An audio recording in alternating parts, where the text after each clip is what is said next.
स्वागत करता हूं सभी साथियों का एक बार पुनः भारतीय विजन क्लासेस में। आज हम बहुत ही महत्वपूर्ण नाटक जो यूजीसी नेट के सिलेबस में है, अंधा युग, इस गीति नाट्य को आज हम बहुत ही बेहतरीन तरीके से पढ़ेंगे। तो जितने भी विद्यार्थी हैं जो यूजीसी नेट की तैयारी कर रहे हैं, वे सभी विद्यार्थी अंधा युग नाटक से जुड़ जाएंगे। इस नाटक में हम लेखक का परिचय, नाटक में जितने भी महत्वपूर्ण विशेष तथ्य हैं उसे देखेंगे, पात्र योजना को बहुत ही अच्छी तरीके से समझेंगे, संपूर्ण कथा सार को देखेंगे और अंत में विभिन्न विद्वानों द्वारा अंधा युग नाटक के प्रति जो आलोचना किया गया है उसे भी देखेंगे। तो बहुत ही महत्वपूर्ण होने वाला है। तो जितने भी विद्यार्थी हैं जो यूजीसी नेट जेआरएफ 2024 की तैयारी कर रहे हैं, उनके लिए यह वीडियो क्लास बहुत ही महत्वपूर्ण होने वाला है। यहाँ से कम 2 से 3 प्रश्न आपके परीक्षा में निश्चित आएंगे। तो सभी साथी आज की इस महत्वपूर्ण क्लास से जुड़ जाएंगे। सबसे पहले देखते हैं, अंधा युग नाटक का प्रकाशन वर्ष है 1954 ईस्वी। सभी महत्वपूर्ण है, जो महत्वपूर्ण है सभी पर ध्यान देते चलेंगे। लेखक कौन है इनके? तो अंधा युग नाटक के लेखक है धर्मवीर भारती। अब धर्मवीर भारती का जन्म हुआ 25 दिसंबर 1926 ईस्वी में हुआ था। इनका जन्म उत्तर प्रदेश में। मृत्यु 4 सितंबर 1997 मुंबई में इनकी मृत्यु हुई। माता और पिता, तो धर्मवीर भारती के माता का नाम चंदा देवी और पिता चिरंजीवी लाल थे। इन्होंने एमए इलाहाबाद विश्वविद्यालय से किया था। क्योंकि आजकल देख रहे हैं कि यूजीसी नेट की परीक्षा में जितने भी लेखक कवि हैं जिनका जो शिक्षा को लेकर है वो भी पूछ देता है कहाँ से एमए किए, कहाँ से बीए किए। तो ये बहुत ही महत्वपूर्ण अब हो गया है, तो इसे भी हम लेकर आए ताकि आप जान लें कि इन्होंने एमए कहाँ से पास किया था। तो इलाहाबाद विश्वविद्यालय से। अब हम चलते हैं कुछ और अन्य महत्वपूर्ण लेखक से संबंधित, क्योंकि सबसे पहले हम लेखक का परिचय ही देखेंगे। धर्मवीर भारती को 1989 में भारत भारती पुरस्कार मिला। कब मिला? तो 1989 में भारत भारती पुरस्कार मिला। धर्मवीर भारती को सपना अभी भी कविता इनका है पर व्यास सम्मान प्राप्त हुआ। देखिए, इनको व्यास सम्मान भी प्राप्त हुआ है किस कविता पर? तो सपना अभी भी। और भारत भारती पुरस्कार 1989 ईस्वी में मिला। प्रमुख रचनाएं इनकी है। सबसे पहले चर्चा करते हैं नाटक की। अंधा युग, सृष्टि का आखिरी आदमी, ये इनका प्रसिद्ध नाटक है। कहानी संग्रह में चलते हैं। मुर्दों का गांव, स्वर्ग और पृथ्वी, सबका यहाँ प्रकाशन वर्ष भी दिया हुआ है। चांद और टूटे लोग, बंद गली का आखिरी मकान, सांस के कलम से, ये सभी क्या है? तो धर्मवीर भारती के क्या है? तो प्रसिद्ध कहानी संग्रह हैं। काव्य संग्रह में चलते हैं। ठंडा लोहा, 7 गीत वर्ष, कन्नू प्रिया, याद रखिएगा कन्नू प्रिया इनका प्रसिद्ध काव्य संग्रह है। इनसे इनको बहुत अधिक प्रसिद्धि भी मिली है। सपना अभी भी, अधांत, ये क्या है? इनके काव्य संग्रह है। उपन्यास की चर्चा करते हैं। गुनाहों का देवता, सूरज का 7वां घोड़ा और 11 सपनों का देश। इसमें जो है सूरज का 7वां देवता और 7वां घोड़ा और गुनाहों का देवता बहुत ही प्रसिद्ध उपन्यास है। यहाँ से कई बार प्रश्न आ चुके हैं, तो सभी आप याद कर लेंगे। अब चलते हैं ठेले पर हिमालय। ठेले पर हिमालय धर्मवीर भारती की प्रमुख निबंध है, ये भी याद रखिएगा। ठेले पर हिमालय धर्मवीर भारती की क्या है? तो प्रमुख निबंध है। कन्नू प्रिया, अभी कन्नू प्रिया की हम चर्चा किए। तो कन्नू प्रिया धर्मवीर भारती की प्रसिद्ध काव्य है जिसमें युद्ध और राजनीति से पीड़ित मानव के नैतिक संघर्षों का चित्रण किया गया है। इसीलिए कन्नू प्रिया काव्य से इनको बहुत अधिक प्रसिद्धि मिली है। अब 1972 ईस्वी में भारत सरकार ने धर्मवीर भारती को पद्म श्री से अलंकृत किया। कितना महत्वपूर्ण है? तो भारत सरकार द्वारा भी इनको पद्म श्री का जो सम्मान है वो प्राप्त हुआ है 1972 ईस्वी में। अब एक बहुत ही विशेष तथ्य है, याद रखिएगा, धर्मयुग पत्रिका। तो धर्मवीर भारती जो हैं वो धर्मयुग पत्रिका से जुड़े हुए थे, उसके प्रधान संपादक थे। क्योंकि यहाँ से परीक्षा में यूजीसी नेट में प्रश्न आ चुका है कि धर्मवीर भारती मुख्य रूप से किस पत्रिका से संबंधित हैं। तो धर्मयुग बहुत ही महत्वपूर्ण, इसे आप याद कर लेना क्योंकि परीक्षा में आने की संभावना है। अब हम चलते नाटक में। हम नाटक पढ़ने जा रहे हैं अंधा युग नाटक। तो अंधा युग नाटक की जो महत्वपूर्ण तथ्य है उसे सबसे पहले हम देख लेते हैं। तो एक एक तथ्य पर ध्यान दीजिएगा, सभी तथ्य परीक्षा की दृष्टि से बहुत ही महत्वपूर्ण है। अंधा युग एक गीति नाट्य या नाट्य गीत है। गीति नाट्य भी कह सकते हैं या नाट्य गीत भी कह सकते हैं, दोनों कह सकते हैं, गीति नाट्य या नाट्य गीत है। अंधा युग नाटक में महाभारत के 18वें दिन की संध्या से लेकर प्रभु श्री कृष्ण की मृत्यु तक की कथा वर्णित है। याद रखिएगा, अंधा युग नाटक में महाभारत के 18वें दिन की संध्या से लेकर प्रभु श्री कृष्ण की मृत्यु तक की कथा क्या है, तो इसमें वर्णित है। अगला तथ्य है, अंधा युग नाटक के मंगलाचरण में नारायण, सरस्वती, व्यास और जय की वंदना की गई है। ये भी बहुत ही महत्वपूर्ण है। अंधा युग नाटक के मंगलाचरण में नारायण, सरस्वती, व्यास और जय की क्या की गई, तो वंदना की गई है। आगे चलते हैं। अंधा युग नाटक का नायक युधिष्ठिर है। देखिए, इस नाटक को पढ़िएगा तो आपको अश्वत्थामा भी लगेगा, क्योंकि अगर कहा जाए तो अंधा युग नाटक में सबसे अधिक जो पात्र आया है अश्वत्थामा आया है। तो इसे आप अगर नायक से संबंधित प्रश्न आवे तो उम्मीद है कि इस तरह का प्रश्न आने की संभावना जरूर है। तो अंधा युग नाटक का नायक युधिष्ठिर हैं। कुछ विद्वान कृष्ण को नायक मानते हैं, परंतु इसका अगर हम पूरा अगर कथा को हम पढ़ते हैं, इसकी नाटिका को, पूरा नाट्य गीत को पढ़ते हैं, तो सबसे अधिक अगर परीक्षा में आ जाए, सबसे अधिक अगर किसी का अगर संपूर्ण नाटक में सबसे अधिक अगर कोई शामिल है, कोई रहा है, तो वो अश्वत्थामा है। उसी के आगे पीछे नाटक जो है वो आगे पीछे चलती है। अंधा युग नाटक में कुल 8 भाग और 5 अंक है। ये बहुत ही महत्वपूर्ण है। अंधा युग नाटक में कुल 8 भाग हैं और अंक कितने हैं, तो 5 अंक हैं। बहुत ही महत्वपूर्ण है। अब एक एक भाग की चर्चा करेंगे। प्रथम भाग में स्थापना है, द्वितीय भाग में कौरव नगरी है, तृतीय भाग में पशु का उदय है, चतुर्थ भाग में अश्वत्थामा का अर्धसत्य है, पंचम भाग में अंतराल है, पंख, पहिए और पटियाँ, और षष्ठ भाग में गंधारी का साफ है, सप्तम भाग में विजय एक क्रमिक आत्महत्या, और आठवां जो अष्टभाग अंतिम भाग है प्रभु की मृत्यु। अब ये 8 भाग हो गए। अब ये 8 भाग हो गए, 1 2 3 4 5 6 7 8, ये 8 भाग हुए। अब याद रखिएगा, दूसरा भाग जो है वो प्रथम अंक है, तीसरा भाग जो है द्वितीय अंक है, चौथा भाग जो है वो तृतीय अंक है, उसके बाद जो छठा भाग है, छठा भाग वो चतुर्थ अंक है, और सातवां भाग जो है वो पंचम अंक है। कुल ये 5 अंकों का नाटक है, जिसमें स्थापना के बाद प्रथम अंक, द्वितीय अंक, तृतीय अंक। प्रथम अंक में कौरव नगरी की चर्चा है, द्वितीय अंक में पशु के उदय की चर्चा है, तृतीय अंक में अश्वत्थामा का अर्धसत्य, यानी कुल मिलाकर कह सकते हैं कि आपको पता होगा महाभारत अगर आप पढ़े होंगे उसके युद्ध में, तो अश्वत्थामा जो थे गुरु द्रोणाचार्य के भी पुत्र थे, और एक अश्वत्थामा हाथी भी था।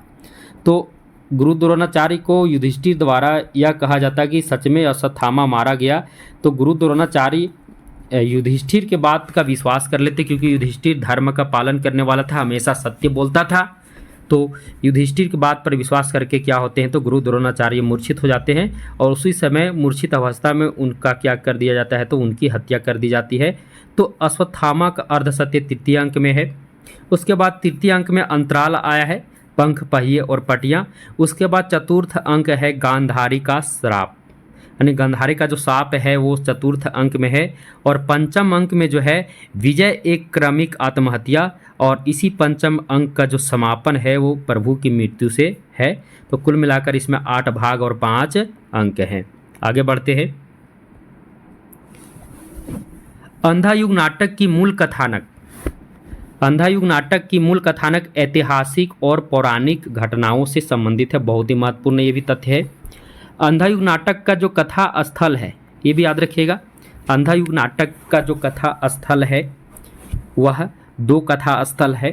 पहला हस्तिनापुर और कौरव नगरी, यानी हस्तिनापुर कहिए या कौरव नगरी कहिए, यानी धृतराष्ट्र का राजमहल, और दूसरा है कुरुक्षेत्र, जहां महाभारत का युद्ध का स्थल है, जहां महाभारत का युद्ध हो रहा था। तो इसमें 2 स्थल की चर्चा है, हस्तिनापुर और कुरुक्षेत्र, याद रखिएगा। आगे बढ़ते हैं। अंधा युग नाटक का अंगी रस यानी प्रधान रस क्या है, तो वीर रस है। ये भी बहुत ही महत्वपूर्ण है। अंधा युग नाटक का जो प्रधान रस है वो वीर रस है तथा काव्य गीत मुक्त छंद में है। और कौन सा छंद का प्रयोग है, क्योंकि गीति नाट्य है, इसमें गीत ही आए हैं, परंतु पढ़ने में बहुत ही अच्छा लगता है। मुक्त छंद है और वीर रस है। और इसमें जो भाषा है, इसकी भाषा एकदम खड़ी बोली भाषा का प्रयोग किया गया है, जिससे पढ़ने में पढ़ते जाते वैसे ही समझ में आते जाता है।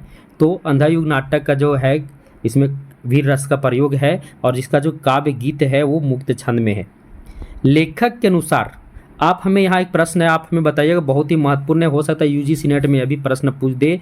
मुक्त छंद के प्रवर्तक कौन है, मुक्त छंद के निर्माणकर्ता कौन है, आप हमें कमेंट बॉक्स में जरूर बताना।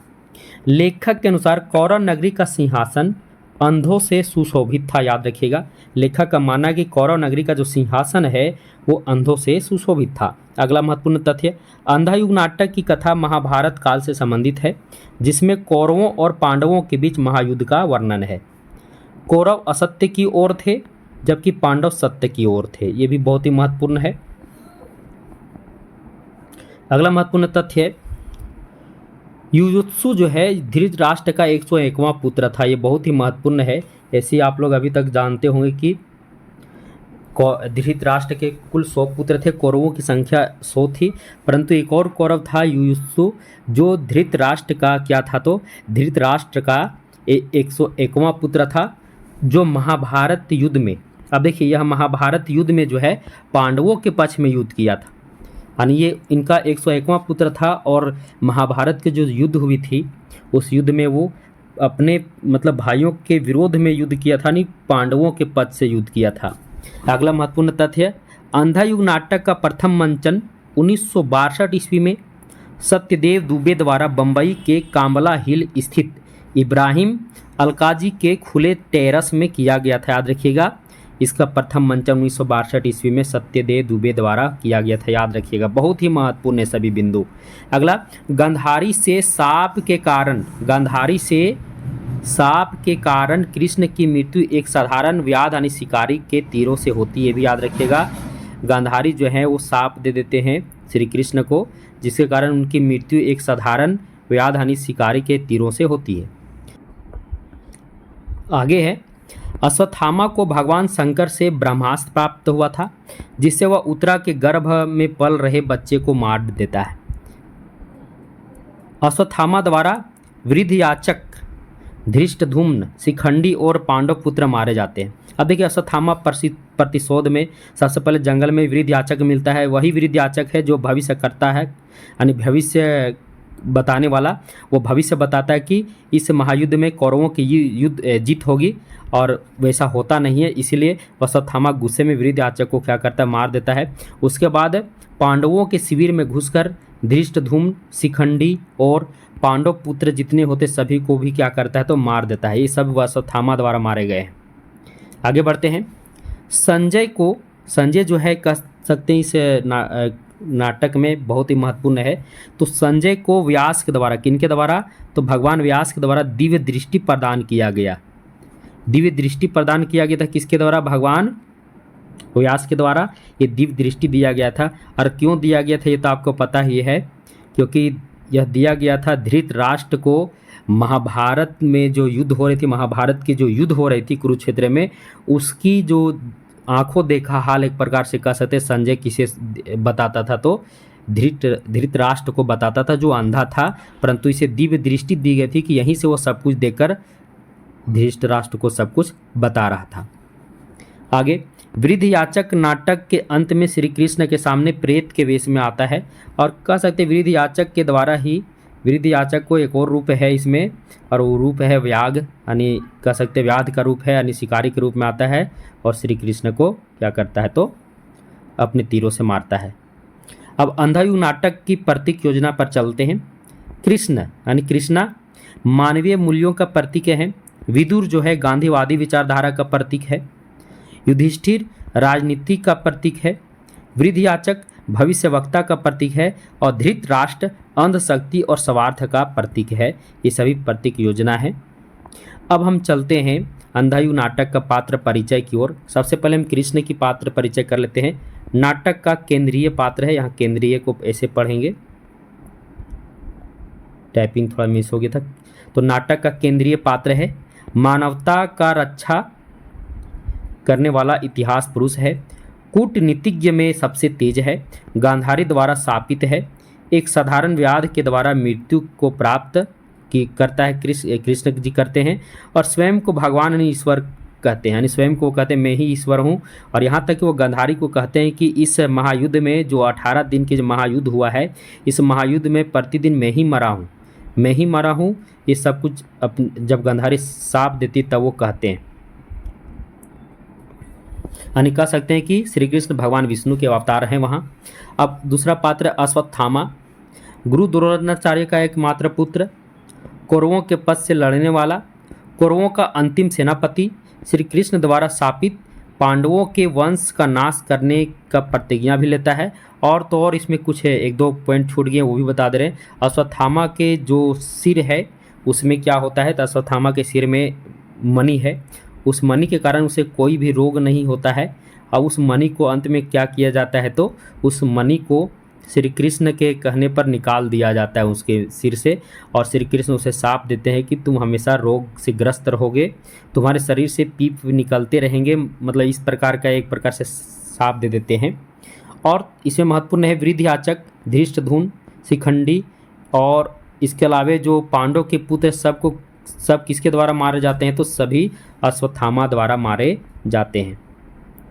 अगला पात्र है गांधारी, दुर्योधन की माता है, 100 कौरवों की मौत देखने वाली एक माँ है, श्री कृष्ण को शाप देने वाली औरत है, और अंधायुग नाटक में एकमात्र स्त्री पात्र, ये भी बहुत ही महत्वपूर्ण है। हो सकता है आ जाएगा अंधायुग नाटक के विषय में कौन सा कथन सही नहीं है, उसमें इस प्रकार का दे सकता है अंधायुग नाटक में एकमात्र नारी पात्र गांधारी है, उसमें आप कंफ्यूजन में हो जाएंगे कि हो सकता है और नारी पात्र होंगे, तो उस तरह आप इसे टिक कर देंगे, जबकि ये सही है।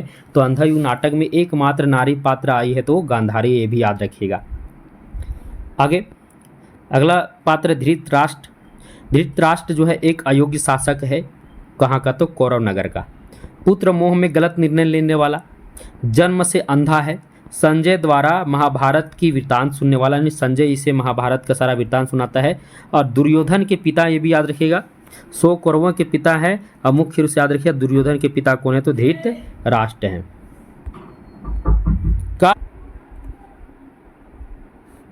अब आगे बढ़ते हैं, युत्सु।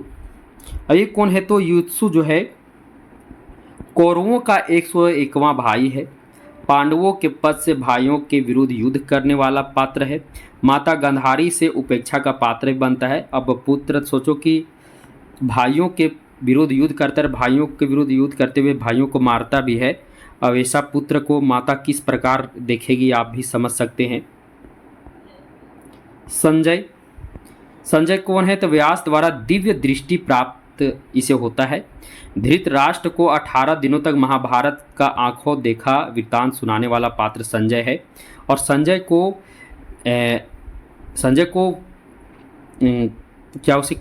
को जो है इस महाभारत के युद्ध में अवध है ना, अवध का एक प्रकार से इनको वरदान मिल जाता है, इसे कोई नहीं मार सकता है, ऐसा इनको वरदान भी मिला हुआ रहता है संजय को, किसे कोई भी नहीं मार सकता है। विदुर, विदुर कौन है, तो धृतराष्ट्र का भाई है, अहिंसा का प्रतीक है, कृष्ण को भगवान मानने वाला पात्र है। और विदुर शांति चाहता है, गांधीवादी का प्रतीक है, इसलिए अहिंसा का प्रतीक है। लेकिन ऐसा होता है कि ये जो चाहता है वैसा होता नहीं है, और इसे मालूम होता है कि निर्णय क्या होने वाला है, क्योंकि यह अहिंसा का प्रतीक है, इसलिए गांधीवादी दर्शन जो है विदुर में दिखते हैं। अन्य पात्र वृद्धयाचक, याचक होगा, याजक होगी, आचक पढ़िएगा, शिक्षा पढ़ना। वृद्धयाचक प्रहरी 1, प्रहरी 2, बलराम, कृतवर्मा, कृपाचार्य, घायल सैनिक, युधिष्ठिर, धृष्टद्युम्न, शिखंडी, व्याध इत्यादि अन्य पात्र के रूप में इसे नाटक में आए हैं। अब इसकी संपूर्ण कथासार को देखते हैं। सबसे पहले संपूर्ण कथासार, अंधायुग, सबसे पहले स्थापना पर चलते हैं। तो अंधायुग नाटक की कथा की शुरुआत अंधायुग की स्थापना से होती है। सर्वप्रथम माता सरस्वती, व्यास और जय की वंदना की जाती है। नारायणम नमस्कृत्य नरमं चैव नरोत्तमं देवीये सरस्वतीं व्यासं ततो जय मुदीरयेत। इस वंदना के साथ सरस्वती, व्यास, जय की वंदना की जाती है। अब प्रथम अंक में चलते हैं। स्थान है कौरव नगरी। प्रथम अंक के आरंभ में कौरवों और पांडवों द्वारा महाभारत युद्ध में किए गए मर्यादाहीन आचरण का उल्लेख किया गया है। यानी प्रथम अंक के आरंभ में कौरवों और पांडवों द्वारा महाभारत के युद्ध में किए गए मर्यादाहीन आचरण का उल्लेख है। अर्थात ये है कि दोनों ने मर्यादाहीन मतलब आचरण किया है, यानी कौरवों ने भी किया है और पांडवों ने ही, दोनों ने मर्यादा को तोड़ने का कार्य किया है। यानी एक पंक्ति बहुत ही महत्वपूर्ण है प्रारंभ में, टुकड़े टुकड़े हो बिखर चुकी मर्यादा, उसको दोनों पक्षों ने ही तोड़ा है। पांडवों ने कुछ कम, कौरव ने कुछ ज़्यादा, यह रक्तपात अब कब समाप्त होना है। ये पंक्ति इस नाटिका जो नाटक जो है गीति नाट्य है, ये पंक्ति से ये नाटक प्रारंभ होता है। तो बहुत ही महत्वपूर्ण नाटक के प्रारंभ में ही इसकी चर्चा है कि दोनों ने, कौरव पक्ष और पांडव पक्ष दोनों ने ही मर्यादा का क्या किया, मर्यादा का उल्लंघन किया है। आगे चलते हैं।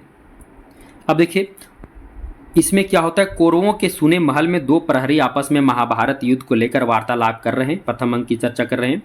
महाभारत युद्ध के 17 दिन बीत चुके हैं। आज 18वां यानी अंतिम दिन है। इन 17 दिनों में कौरवों और पांडवों ने सिर्फ सब कुछ खोया है। यानी 17 दिनों की इस महायुद्ध में कौरवों और पांडवों ने क्या हुआ, सब कुछ खोया है, पाया कुछ भी नहीं है। इस भयंकर युद्ध में दोनों पक्षों में विवेक की हार और अंधेपन की जीत हुई है। ठीक है, महत्वपूर्ण सभी बिंदु है, इसलिए सब पर हम चर्चा कर रहे हैं। आगे दोनों प्रहरियों का मानना है कि एक अंधे और पुत्र मोह में गलत निर्णय वाला विवेकहीन राजा धृतराष्ट्र के चलते संपूर्ण कौरववासियों को यह विध्वंसकारी विनाश को झेलना पड़ रहा है। कितना अच्छा ये बात को बोला गया प्रहरियों द्वारा। आगे यानी उनका मानना है कि एक अंधे और पुत्र मोह में गलत निर्णय लेने वाले विवेकहीन राजा के चलते इसका जो दंड है, इसका विनाश जो है संपूर्ण कौरववासियों को झेलना पड़ा। ये प्रहरी, दो प्रहरी से चर्चा है। जब इस नाटक को पढ़ेंगे, गीति नाटक को, तो आप देखिएगा कि प्रहरी से ही इसका संवाद शुरू होता है। अगला महत्वपूर्ण बिंदु, प्रथम अंक की चर्चा कर रहे हैं। जो भी प्रथम अंक में महत्वपूर्ण तथ्य सबको देख रहे हैं। इन 17 दिनों के महायुद्ध में धृतराष्ट्र के 99 पुत्र वीर गति को प्राप्त हो चुके हैं। यानी धृतराष्ट्र के 99 पुत्र 17 दिनों में मारे जा चुके हैं। मात्र दुर्योधन जो इनका एकमात्र पुत्र बचा हुआ है, जो 18वें दिन की युद्ध भूमि में युद्ध कर रहा है। अब 18वें दिन जो है वो युद्ध भूमि में एकमात्र पुत्र दुर्योधन जो बचा हुआ है वही क्या कर रहा है, तो युद्ध कर रहा है। चारों ओर से असंख्य गिद्ध नरों का मांस खाने के लिए कुरुक्षेत्र की ओर जा रहे हैं, जो कौरवों के लिए अपशकुन का सूचक प्रतीत होता है। देखिए कितना महत्वपूर्ण, सभी महत्वपूर्ण बिंदुओं को लेकर आए हैं। आगे आज युद्ध के अंतिम दिन है, यानी 18वां दिन है। कौरवों के राजमहल में धृतराष्ट्र, गांधारी, विदुर एवं अन्य सभी आज के परिणाम को जानने के लिए व्याकुल हैं। यानी 18वें दिन का परिणाम क्या होगा, सभी संजय का इंतजार में, संजय के इंतजार में, क्योंकि संजय ही सब कुछ सुनाता था। अब देखिए विदुर जो है अंतरपुर में धृतराष्ट्र और गांधारी से मिलकर उन्हें कौरवों द्वारा किए गए मर्यादाहीन आचरण से अवगत कराते हैं। यानी विदुर जो है अंतरपुर में जाकर धृतराष्ट्र और गांधारी से मिलते हैं और उन्हें कौरवों द्वारा किए गए मर्यादाहीन आचरण से अवगत कराते हैं। विदुर कृष्ण को भगवान कहते हैं तथा भगवान को सत्य की ओर बताते हैं। यानी विदुर कहते हैं कि भगवान श्री कृष्ण भगवान है और वे सत्य की ओर हैं। किधर हैं, सत्य की ओर हैं, अर्थात वे पांडवों की ओर से युद्ध में हैं। यानी उनका जो वो है वो किस ओर से है, तो पांडवों के ओर से है, यानी सत्य की ओर है। गांधारी आवेश में आकर श्री कृष्ण को ही कौरवों का हथियारा समझती है, और जब ये बात सुनती है गांधारी कि वे पांडवों के पक्ष से हैं, यानी विदुर के अनुसार, यानी सत्य की ओर, यानी पांडवों के पक्ष से हैं, तो गांधारी आवेश में आकर श्री कृष्ण को ही, उनके पुत्र मारे जाते हैं जो सभी पुत्र, वो कौरवों का हथियारा किसे समझती है, तो श्री कृष्ण को ही समझती है। अब देखिए, उसी वक्त एक वृद्ध याचक कौरवों का जय जयकार करते हुए दुर्योधन की जय, धृतराष्ट्र की जय, इस प्रकार का जय जयकार करते हुए धृतराष्ट्र के महल में प्रवेश करता है। यह वृद्ध याचक कौरवों की जीत की भविष्यवाणी किया था, यानी यही वृद्ध याचक है जो एक समय कौरवों के जीत की भविष्यवाणी किया था, परंतु प्रभु श्री कृष्ण के अचानक युद्ध में आ जाने से इसका भविष्यवाणी क्या हो गया, असफल सिद्ध दिख रहा है। यानी खुद कहता है कि मैं जो भविष्यवाणी किया था वो बिल्कुल सत्य था, परंतु एक ऐसे पुरुष का आगमन अचानक इस युद्ध में हो गया जिसने मेरी भविष्यवाणी को ही क्या किया, तो बदल कर रख दिया। यानी श्री कृष्ण के विषय में ऐसा कहता है। इस अंक के अंत में दोनों प्रहरी कौरवों के पराजय की आशंका से घिर गए हैं। यानी आसन पराजय वाली इस नगरी में सब नष्ट हुई पद्धतियां धीमे धीमे यह शाम पराजय की, भय की, संशय की। ये प्रहरी दोनों क्या करते हैं, इस गीत को गाते अंत में, और प्रथम अंक का समापन हो जाता है। अब द्वितीय अंक में चलते हैं। पशु का उदय विषय है। द्वितीय अंक में पशु का उदय जो संबंधित है वो किसे, अश्वत्थामा से संबंधित है, क्योंकि अश्वत्थामा के अंदर पशु का उदय हो चुका था। वो पागल सा हो गया था, प्रतिशोध के ज्वाला में वो किसी को चिन्ह नहीं रहा था, कौन पांडव पक्ष का है, कौन कौरव पक्ष का है। जो भी उसके रास्ते में आ रहा था, जो भी उसका विरोधी थोड़ा बहुत बन रहा था, उसे वो मारने के लिए आतुल हो रहा था। इसलिए पशु का उदय इसका शीर्षक दिया गया है। द्वितीय अंक में आरंभ में सत्यवक्ता संजय का मोह निशा से घिरकर कंटक पथ पर भटक जाने से होता है। भटक गया हूँ मैं जाने किस कंटक वन में, पता नहीं कितनी दूर हस्तिनापुर है, कैसे पहुँचूंगा मैं। ये कौन कहता है, तो ये संजय कहता है। अब देखिए, रास्ते में संजय को कृतवर्मा मिलते हैं और कहते हैं कि तुम अभी जीवित हो संजय, व्यास के वरदान से तुम अवध्य हो, तुम्हें कोई नहीं मार सकता। संजय कृतवर्मा को अर्जुन द्वारा कौरवों का विनाश का खबर सुनाता है। संजय कृतवर्मा को बताता है कि अर्जुन ने कौरवों का विनाश कर दिया। संजय कृतवर्मा को भीम के साथ हुए गदा युद्ध में दुर्योधन की बुरी तरह से घायल तथा पराजय की बात भी बतलाता है। यानी ये भी बात संजय बतलाता है। संजय यह विध्वंसकारी समाचार गांधारी और धृतराष्ट्र को सुनाने का हिम्मत नहीं जुटा पाता है, क्योंकि आपको पता होगा कि धृतराष्ट्र और गांधारी के 100 पुत्र थे, उनमें से जो सबसे विशेष पुत्र मां कह सकते हैं वो दुर्योधन था। तो अब यह खबर दुर्योधन को किस प्रकार घायल किया गया, बुरी तरीके से हार गया है, यह खबर सुनाने की, यानी क्योंकि खबर तो सुनाना था संजय, क्योंकि संजय को ही धृतराष्ट्र को सारा वृत्तांत सुनाने के लिए जिम्मा दिया गया था। अब वह हिम्मत नहीं कर रहा था कि जाकर किस प्रकार इस समाचार को वो गांधारी और धृतराष्ट्र को कहे, परंतु कृतवर्मा के आश्वासन से वह कौरव नगरी की ओर चल पड़ता है। संजय के जाने के बाद कृतवर्मा के पास कृपाचार्य आकर अश्वत्थामा को जीवित होने की खबर देते हैं। कुछ ही देर में अश्वत्थामा भी टूटा हुआ धनुष लेकर वहां पर आ जाता है। ये भी बहुत ही महत्वपूर्ण है। अब देखिए, रास्ते में क्या क्या अश्वत्थामा किया था। अश्वत्थामा दुर्योधन और पिता द्रोण की मृत्यु का प्रतिशोध लेने के लिए पांडव कुल का नाश करने का संकल्प लेता है। रास्ते में अश्वत्थामा को संजय मिलते हैं, जिन्हें वह पशुत्व रूपी अश्वत्थामा, यानी जिन्हें वह पशुत्व रूपी अश्वत्थामा किसे कहा गया, तो अश्वत्थामा को कहा गया जिसके अंदर पशुत्व का रूप आ गया था। वो मतलब किसी को पहचान नहीं रहे थे, जो भी आ रहा था वो जोश में जिसे भी मारने का प्रयास कर रहे थे। तो अश्वत्थामा गला दबोच कर मार डालना चाहता है, किसे, तो संजय को। अश्वत्थामा संजय को गला दबाकर मार डालना चाहता है, परंतु कृतवर्मा और कृपाचार्य वहां आकर अश्वत्थामा से संजय की रक्षा करते हैं और ये भी बताते हैं अश्वत्थामा को कि यह पांडव पक्ष का नहीं है, यह क्या है, तो यह कौरव पक्ष का है और यह अवध्य है, इसे कोई भी मार नहीं सकता। आगे बढ़ते हैं। अश्वत्थामा के मन में क्या था, तो अश्वत्थामा के मन में पांडवों का केवल वध के सिवा कुछ भी नहीं दिखता था। यानी अश्वत्थामा के मन में सिर्फ एक ही बात चला था, पांडवों का वध वध वध, यानी पांडवों का वध के सिवा अश्वत्थामा के मन में कुछ भी नहीं चल रहा था। कृपाचार्य अश्वत्थामा के मन को शांत करने के लिए दुर्योधन का जीवित होने की बात कहते हैं। यानी कृपाचार्य कहते हैं दुर्योधन अभी भी जीवित है, यानी उसके मन को शांति के लिए। तो कहते हैं मत हो निराश, अभी करना बहुत कुछ है, जीवित अभी भी है दुर्योधन, चलकर सब खोजे उन्हें। अब देखिए अश्वत्थामा जो है कृपाचार्य को मातुल कहकर संबोधन करते, बहुत ही महत्वपूर्ण याद रखिएगा। अश्वत्थामा कृपाचार्य को क्या कहते हैं तो मातुल कहते हैं, ये भी बहुत ही महत्वपूर्ण है। रास्ते में अश्वत्थामा को पुनः, अब रास्ते में अश्वत्थामा को पुनः वृद्ध, इसे वृद्ध पढ़ेंगे। रास्ते में अश्वत्थामा को पुनः वृद्ध याचक मिलता है जिसे वह हत्या कर देता है, और कृतवर्मा अश्वत्थामा करने को कहते हैं। यहाँ थोड़ा सा मिस्टेक हो गया है, यहाँ पर ऐसा है कृतवर्मा अश्वत्थामा को विश्राम करने को कहते हैं। क्या कहते हैं, तुम विश्राम करो। यहाँ एक पॉइंट छूट गया है।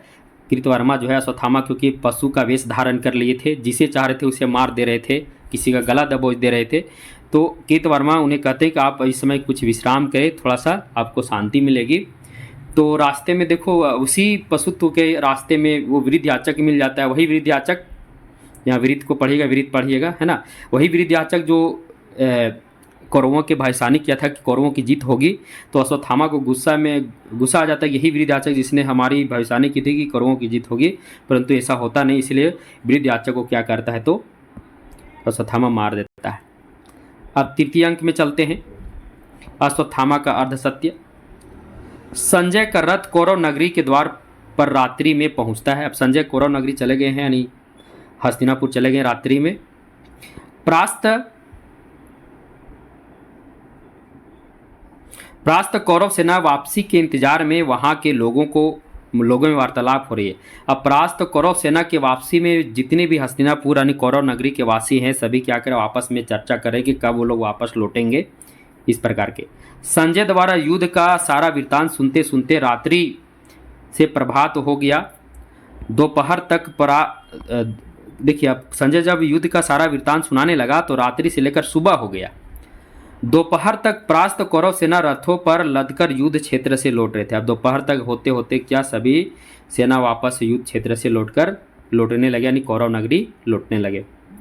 धृतराष्ट्र का 101वां पुत्र युत्सु भी टूटे हारे मन से कौरव नगरी लौटता है, जिसे देखकर कौरव पक्ष का गूंगा और लंगड़ा सैनिक भाग खड़ा होता है। अब ऐसा क्यों होता है? अब देखिए धृतराष्ट्र का 101वां पुत्र युत्सु जो था वो पांडवों के पक्ष से युद्ध किया था। अब पांडवों के पक्ष से युद्ध करते हुए वे ये जो गूंगा लंगड़ा सैनिक जो बेचारा है, उसे जो लंगड़ा बनाने का काम कौन किया था तो इसी ने किया था, क्योंकि वो पांडवों के पक्ष से युद्ध किया था। अब ऐसा होता है कि जब वहाँ पहुँचता है तो विदुर से पानी की मांग करता है, और जब विदुर पानी के लिए कहते हैं कि युत्सु को बोलते हैं कि इसे पानी पिलाओ, जब लंगड़ा जब देखता है उसे कि जिसने मेरी ऐसी हालत की वो मुझे पानी पिला रहा है, उसे देखकर भय से क्या होता है तो वह गूंगा लंगड़ा सैनिक भाग जाता है। अब देखिए युत्सु के बारे में तो बता ही दिया, महाभारत युद्ध में पांडवों के पक्ष से युद्ध किया था, ये महत्वपूर्ण है। गंधारी अपना 101वां पुत्र युत्सु पर भाइयों के विरोध लड़ने पर कठोर व्यंग करती है। तभी संजय वहां आकर गदा युद्ध में दुर्योधन की पराजय की खबर भी गंधारी को सुनाते हैं कि आज दुर्योधन गदा युद्ध में क्या हुआ, पराजय हो गया, मतलब भीम से हार गया। उधर अश्वत्थामा भी कृपाचार्य को बताता है कि पांडवों ने अधर्म से गदा युद्ध में दुर्योधन के जंघावों पर प्रहार करके उन्हें घायल कर पराजित कर दिया है। ऐसे ही कहा गदा युद्ध में जो है, गदा युद्ध में कमर से नीचे नहीं मारा जाता, कमर से नीचे आप नहीं मार सकते, यही गदा युद्ध का जो नियम है, और उस नियम को उल्लंघन किया गया है। यानी दुर्योधन को जो है भीम द्वारा जंघावों पर वार किया, जंघों पर वार की जो कमर से नीचे है, और इसी कारण वह घायल हो गया। यानी एक प्रकार से युद्ध का जो नियम है उसका विरोध मतलब करके, यानी उस नियम का पालन न करके इस प्रकार से दुर्योधन को भीम ने क्या किया था तो पराजित किया था। कृतवर्मा और कृपाचार्य पांडवों के वध की प्रतिज्ञा लेने के कारण, अधिक कृतवर्मा और कृपाचार्य पांडवों की वध की प्रतिज्ञा लेने के कारण अश्वत्थामा को, यानी अश्वत्थामा के बारे में कहा जा रहा है, अश्वत्थामा जो है पांडवों की वध की प्रतिज्ञा ले चुका था, तो अश्वत्थामा को कौरव दल का सेनापति घोषित करते हैं। अब अश्वत्थामा को कौरव दल का क्या किया जाता है, सेनापति घोषित किया जाता है। अंतिम में अश्वत्थामा जो है पांडवों की वध की योजना मन में लेकर पांडव शिविर की ओर फिर चला जाता है, यानी पांडव शिविर को रात्रि में चला जाता है, पांडवों की वध करने का एक प्रकार से वध करने का अपने मन में वो लेके चलता है, अब वध कर ही देना है। अब बीच में अंतराल इसमें आता है, जिसमें पंख, पहिए, पटियां या अंतराल में है। इस भाग में अश्वत्थामा के हाथों से मारा गया वृद्धयाचक की प्रेतमात्मा शक्ति का उल्लेख है, जो पीछे मारा गया था इसके पहले। पहले मैं झूठा भविष्य था, वृद्धयाचक था, अब मैं प्रेतात्मा हूँ। अश्वत्थामा ने मेरा वध किया था, जीवन एक अनवरत प्रवाह है। यह कौन कहता है? तो यह वृद्धयाचक कहता है। वृद्धयाचक का प्रेतात्मा कहता है कि यह युग अंधा समुद्र है जो चारों ओर से गहन अंधकार से ढका हुआ है। चारों ओर भयंकर गर्जना हो रहे हैं जो माता गंधारी के हृदय को विचलित कर रहे हैं।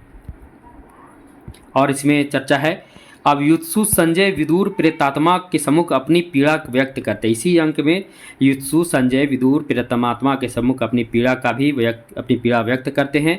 अश्वत्थामा पांडव शिविर की ओर जा रहा है।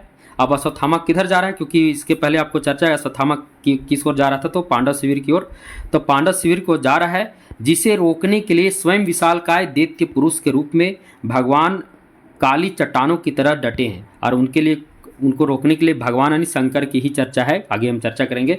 तब भगवान शंकर उनको रोकने के लिए डटे हुए हैं। अश्वत्थामा को पांडव शिविर में जाने से रोकने के लिए क्या है?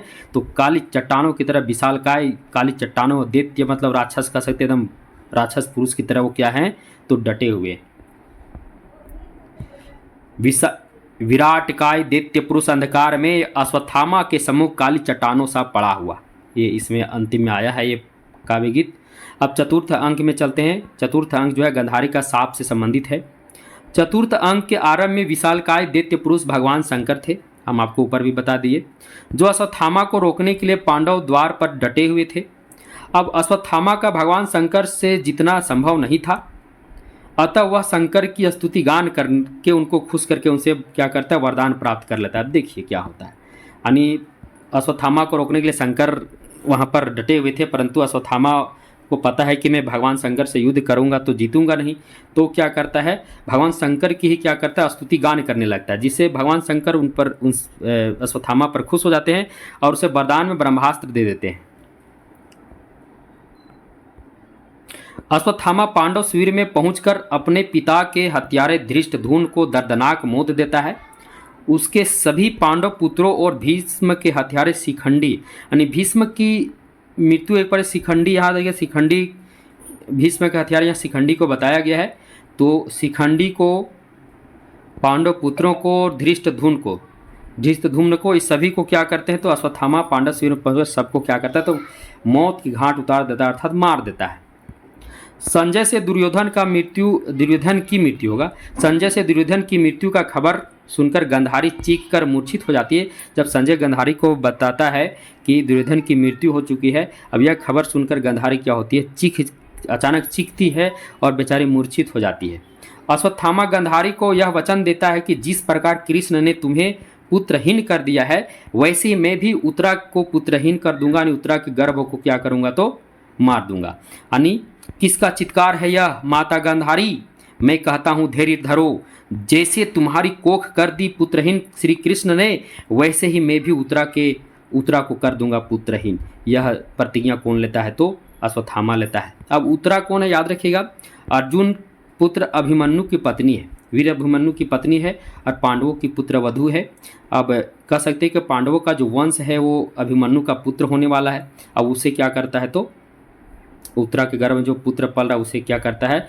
मारने का संकल्प लेता है अश्वत्थामा। गंधारी अपनी आंखों से पट्टी उतारकर अश्वत्थामा के शरीर को ब्रज बनाना चाहती। क्यों बनाना चाहती? क्योंकि वह संकल्प लेता है कि वह अभी क्या करेगा? तो पांडवों का वंश का नाश कर देगा। इसीलिए वो चाहती है गंधारी कि अपनी आंखों से पट्टी उतारकर अश्वत्थामा के शरीर को ब्रज बना दे। परंतु जब संजय गंधारी की आंखों से पट्टी हटाता है, तभी उसकी दिव्य दृष्टि समाप्त हो जाती है। यानी उसकी दिव्य दृष्टि क्या होती है? समाप्त हो जाती है। किसकी? संजय की। यह पंक्ति आया है, संजय यह मेरी पट्टी उतार दो, देखूंगी मैं अश्वत्थामा को, ब्रज बना दूंगी उसके तन को। आगे, विदुर महाराज धृतराष्ट्र गंधारी व अन्य परिजनों को लेकर कुरुक्षेत्र में मृत्यु प्राप्त हुए वीर पुत्रों का अंतिम संस्कार के लिए चल पड़ते हैं। अब आगे क्या होता है? उसके आगे फिर विदुर जो है महाराज धृतराष्ट्र को, गांधारी को, क्योंकि तो सब मारे जा चुके हैं, तो और अन्य जितने भी परिजन हैं जिनके जो भी पुत्र मारे गए हैं इस कुरुक्षेत्र में महाभारत के युद्ध में, तो सभी को लेकर क्या करता है, तो विदुर उन्हें अंतिम संस्कार करने के लिए सभी को लेकर कहाँ चलते हैं, तो कुरुक्षेत्र की ओर चल पड़ते हैं। सभी गांधारी, धृतराष्ट्र, विदुर और अन्य जो भी हैं सभी कहाँ जाते हैं, तो कुरुक्षेत्र में जितने भी मरे हुए सैनिक हैं सब, और या फिर जितने भी पुत्र हैं सभी का अंतिम संस्कार करने के लिए। इधर अश्वत्थामा और याद रखिएगा, अब इधर क्या होता है, उधर तो वो लोग चले गए हैं कुरुक्षेत्र में अपने पुत्रों का दाह संस्कार करने के लिए। अब इधर अश्वत्थामा और अर्जुन में भयंकर युद्ध होता है, जिसमें अश्वत्थामा अपना ब्रह्मास्त्र उत्तरा के गर्भ पर छोड़ देता है, जिससे पांडवों का वंश और उत्तरा का पुत्र गर्भ में ही क्या होता है, तो मर जाता है। ये भी बहुत ही महत्वपूर्ण है। अब देखिए, अश्वत्थामा के इस क्रूर कार्य पर भगवान श्री कृष्ण उसके सिर में छुपी मणि को निकालकर उसे जीवन भर रोगी होने का शाप दे देते हैं, क्योंकि उत्तरा के गर्भ को मार देता है, तो इसके लिए उनको शाप दे देते हैं श्री कृष्ण।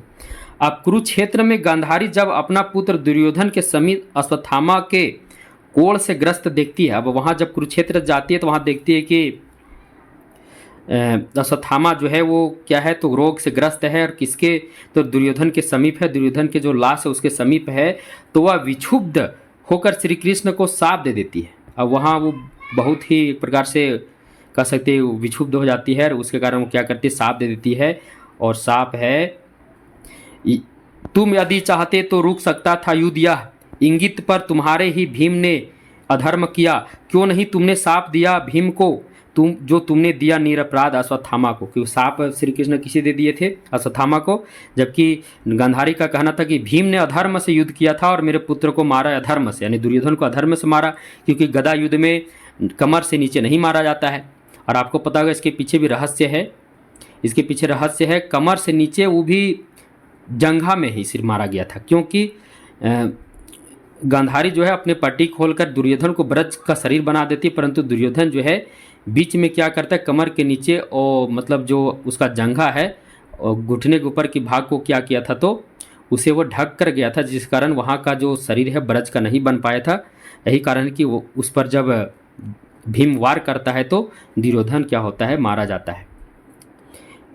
आगे गांधारी गुस्से में कहते, यदि मेरी सेवा में बल है, संचित तप में धर्म है, तो सुनो श्री कृष्ण, साधारण व्याध के हाथों मारे जाओगे, प्रभु हो पर मारे जाओगे पशुओं की तरह। इस प्रकार का शाप क्या करती है, तो श्री कृष्ण को गांधारी दे देती है।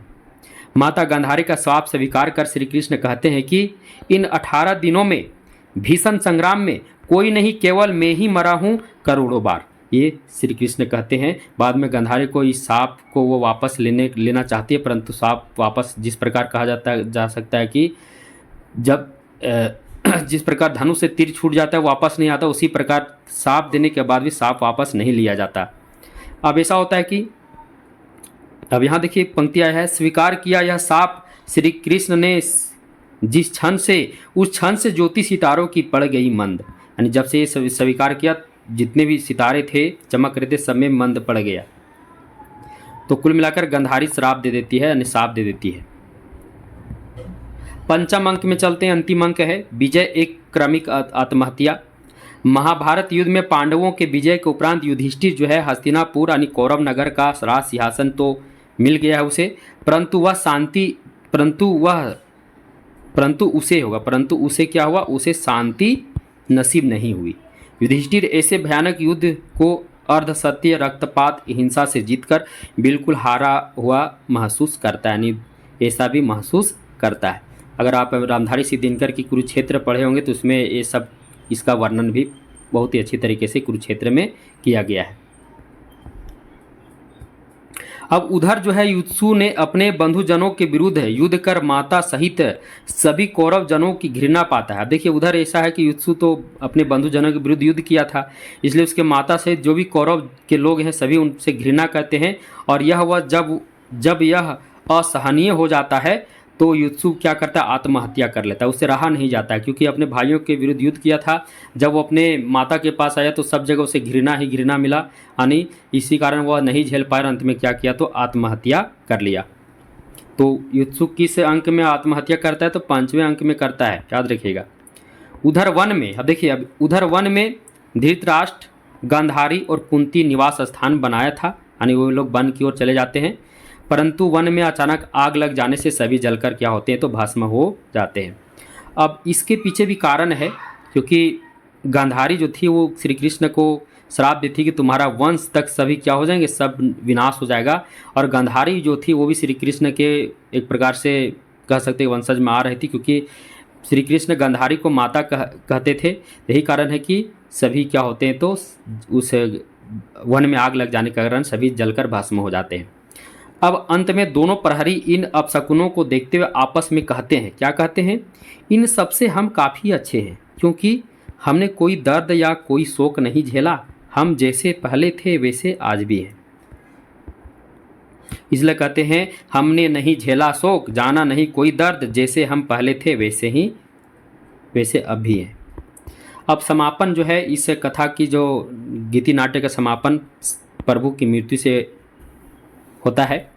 युद्ध समाप्ति के उपरांत श्री कृष्ण प्रभास नामक, युद्ध समाप्त हो चुका है महाभारत का युद्ध। अब युद्ध समाप्ति के उपरांत श्री कृष्ण जो है प्रभास नामक वन में, कहाँ तो प्रभास नामक वन में एक पेड़ के नीचे मौन भाव से घुटनों पर पैर रखकर लेटे हुए हैं। उनका पैर हिरण की मुख की भांति दिखाई दे रहा है। याद रखिएगा, यहाँ पर थोड़ा सा कट गया, दिखाई दे रहा है। एक व्याध यानी बहेलिया, जिसे शिकारी कहा जाता है, उसे हिरण समझ लेता है, यानी श्री कृष्ण के घुटने को क्या समझ लेता है, हिरण समझ लेता है, और उस पर अपना तीर से वार करता है, जिससे प्रभु की मृत्यु हो जाती है, जिससे प्रभु की क्या होती है, मृत्यु हो जाती है। अब कृष्ण घातक व्याध, अब देखिए कृष्ण घातक कौन है, तो व्याध है यानी शिकारी है। संजय और अश्वत्थामा के पास आकर अपना परिचय देता है, और यह व्याध अपना परिचय क्या देता है, मैं हूँ व्याध, मेरा नाम जरा है। मेरा नाम क्या है, तो जरा है।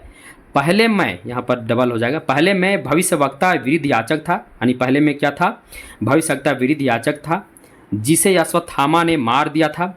व्याध बताता है कि श्री कृष्ण के आज्ञा से ही मेरा पुनः उदय हुआ है।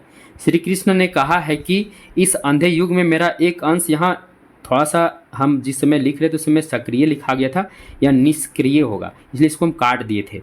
तो अंत में श्री कृष्ण कहते हैं कि इस अंधे युग में मेरा एक अंश निष्क्रिय रहेगा, एक अंश निष्क्रिय रहेगा, मतलब काम नहीं करेगा एक प्रकार से, लेकिन मैं उसके नव निर्माण के लिए पुनः बार बार जीवित उठूंगा, यानी सक्रिय हो उठूंगा। ये ऐसा अंत में श्री कृष्ण कहते हैं। यानी अब तक मानव भविष्य को मैं जिलाता था, लेकिन इस अंधे युग में मेरा एक अंश निष्क्रिय रहेगा, आत्मघाती रहेगा और विगलित रहेगा, जीवित और सक्रिय हो उठूंगा मैं बार बार, ऐसा वो अंत में कहते हैं। और इस बात को ये जो है भविष्य जो वो व्याध है वो संजय और अश्वत्थामा को बताता है।